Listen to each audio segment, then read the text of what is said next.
We take the posts out of the skiff and we set them here when the tide's right, and you can kind of line up because we roughly want the line to be parallel to the tide. So as the tide comes in, right, all the bags are going to float at about the same time. And we just line them up, and it's pretty straight when you get on the end and look here. And they're spaced, in this case I've got them 6 feet and just a couple inches apart, which is easy for me to do, like this. And we dig them in this case they're about 8 inches or so into the substrate, and you can see the beach will kind of dip a little bit. So we found it's easier to just try to line these up in height a little bit.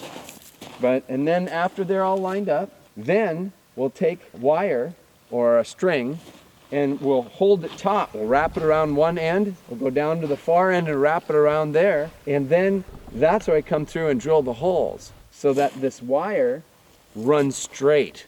If it doesn't, if it dips down, it'll eventually, the force will help pull a post out. Anyways, and if one of them's too high, it pulls them out on both sides. And then I'm drilling through.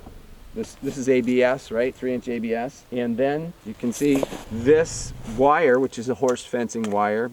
We've got a turnbuckle, and it's better to have one on each end because, especially when it's new, that fencing stretches. Here's one little thing you can see. One of the problems is how do you connect this stuff? And I'm just using, this is like frapping, small stuff. This is just seine twine, see? There's like 3 runs of it, and it's wrapped around and cinched with a whole bunch of half hitches. And that makes it strong enough. You don't have to actually use a crimp of some sort.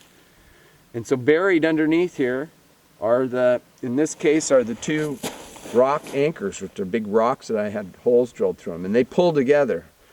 So even though this is pulling up a little bit of an angle, the next anchor is back there, at least it's like 6 or 7 feet, and they're acting together in tandem. In this case, I'm just using some ground line, like long line, ground line. I think it's going to age well, especially since it's not out in the sun.